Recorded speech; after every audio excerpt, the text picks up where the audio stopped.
Hey, I'd like to welcome you to another episode of Las Vegas Live. I'm your host, Adam Torres, and each and every week I bring you the top 10 things to do in Las Vegas.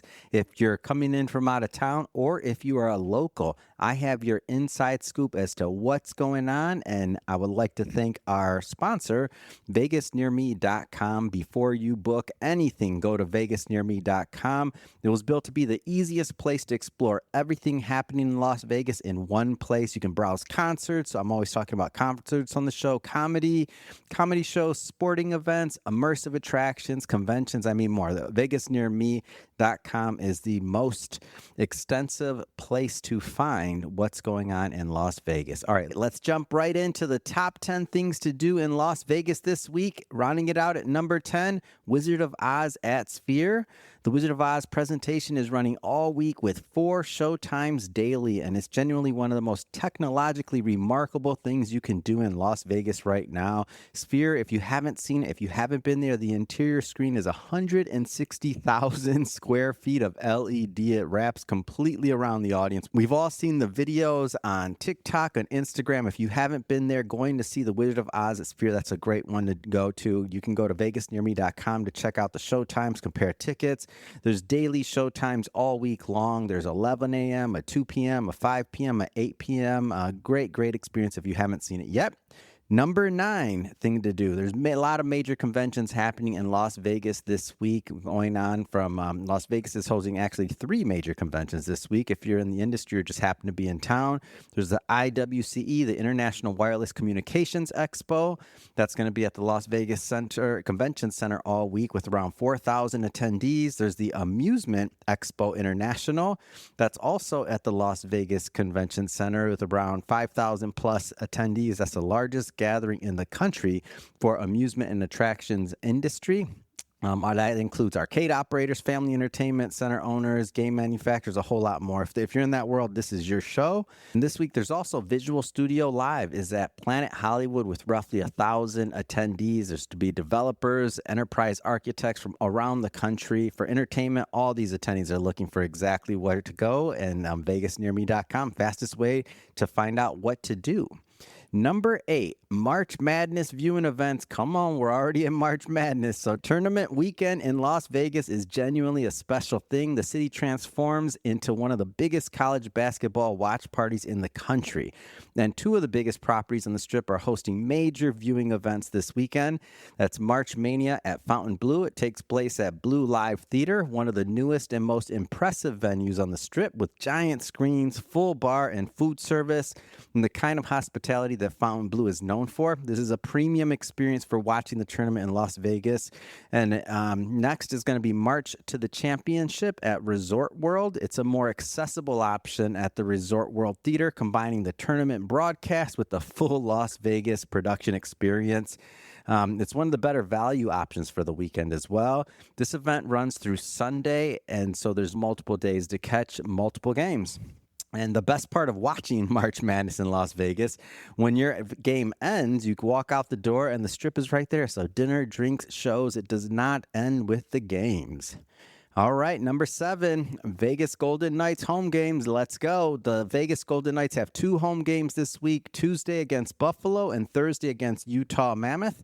And if you've never been to a Knights game, let me tell you, you're in for a treat. T-Mobile Arena does pregame production unlike almost any other NHL building in the country. There's a light show, smoke effects, a theatrical night character on the ice, pyrotechnics, and that's all before the puck drops. The crowd energy in that building for a playoff game is it's amazing. It's electric. And even if you're not a hockey fan, even if you never watched a game in your life, the Golden Knights home game is one of the best live entertainment experiences in Las Vegas. When it'll be again, Tuesday, March 17th versus the Buffalo Sabres at 7 p.m. And then Thursday, March 19th versus the Utah Mammoth at 7 p.m. Moving on to number 6, Puscifer, the Chelsea at the Cosmopolitan. This is one for the music fans who want something a little different from the classic rock and pop residency crowd. It's a big one. Puscifer is one of the projects led by Maynard James Keenan, the frontman of Tool and A Perfect Circle. If you know those bands, you already know this is a show worth paying attention to. If you don't, here's what you need to know.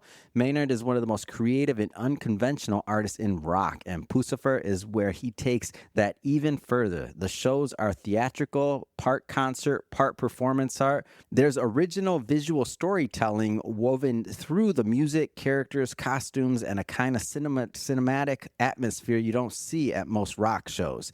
The Chelsea at the Cosmopolitan is a great room for it, intimate enough that you feel inside the experience rather than watching it from a distance. This is a one-night show, so you got one night to show up. It's on Friday, March 20th at 8 p.m., so check that out. Number 5, Sammy Hagar. Come on, the best of the world's residency. Sammy Hagar is playing 3 nights this week at Dolby Live inside Park MGM. And if you haven't been to Dolby Live yet, the venue itself is worth talking about. It's one of the best sounding concert rooms in Las Vegas, purpose built for music and with acoustic panels, great sight lines from most of the room, and a capacity around 5,000 that keeps it from feeling like an arena. A lot of serious music fans consider it the premier mid-sized concert venue on the Strip. The show is called Best of All Worlds, and it pulls from both Hagar's solo career and his Van Halen years. So you're getting Why Can't This Be Love, Right Now, I Can't Drive 55, There's Only One Way to Rock, a genuine greatest hit set from someone with 2 legendary chapters in his career. High energy, loud, and a lot of fun.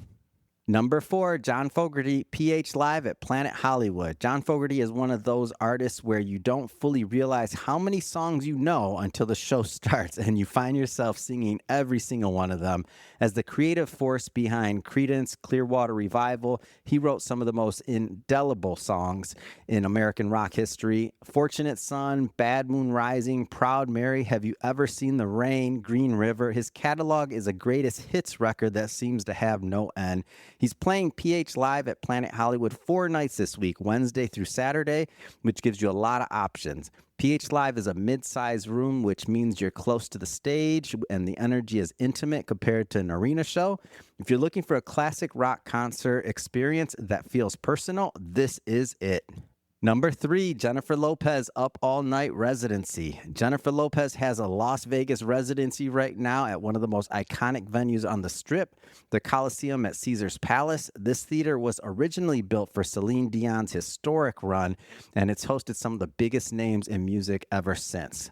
The room holds about 4,300 people and is designed specifically for high production residency, so the sight lines, the sound, and the production quality are all exceptional. The Up All Night show is a full Las Vegas production. Choreography, dancers, a live band, big visual moments, and a set list built around decades of hits. This is the kind of show that works perfectly as a first night in town or a Saturday night anchor. It's polished, it's high energy, and it delivers. Where? It's at the Coliseum at Caesars Palace, Friday, March 20th, and Saturday, March 21st, 8 p.m. Number 2, Luke Combs, Allegiant Stadium. If you're going to be in Las Vegas on Saturday and country music is your thing, or even if it's not, Luke Combs at Allegiant Stadium is a serious event. We're talking about one of the biggest names in country music right now, playing one of the largest stadiums in the country in a city that knows how to throw a party. Tens of thousands of fans. Tailgating starts hours before showtime. The energy builds all afternoon. Allegiant Stadium is only about a mile from the south end of the Strip, which makes the logistics easy. You can spend the day on the Strip, grab dinner, and head to the stadium, or flip it. Catch the show and then hit the Strip afterward. Either way works. This is the kind of concert that turns a good Las Vegas trip into a great one. Where? It's going to be at Allegiant Stadium, Saturday, March 21st. Doors open at 3:30 p.m. Show starts at 5:50 p.m. Be there. And now we move on to number 1, Eagles live at Sphere. The Eagles are playing Sphere this Friday and Saturday night, and if you haven't seen what Sphere does to a concert, this is the show to find out. The venue wraps, again, 160,000 square feet, LED screen completely around the audience, floor, ceilings, walls, so the visuals aren't just a backdrop, it's the entire environment. And then you add the Eagles on top of that. Hotel California, Desperado, Take It Easy, Life in the Fast Lane. This is one of the deepest catalogs in rock history. And these songs still hit the same way they did 50 years ago. In a room like the Sphere, they're going to be something else entirely different. Now, Sphere tickets can be confusing because the pricing and experiences vary. There's a lot of different things on where you sit. Go to vegasnearme.com so you can pick out and choose where you're going. And again, this is going to be Eagles live at Sphere. It'll be March 20th and Saturday, March 21st at 8:30 p.m. All right, that wraps out the top things to do, the top 10 things to do, March 16th to March 22nd in Las Vegas. If this is your first time with the show and you haven't hit the subscribe button, hit that subscribe button. Each and every week, we bring you the best of what to do in Las Vegas. I'm your host, Adam Torres, and this has been Las Vegas Live.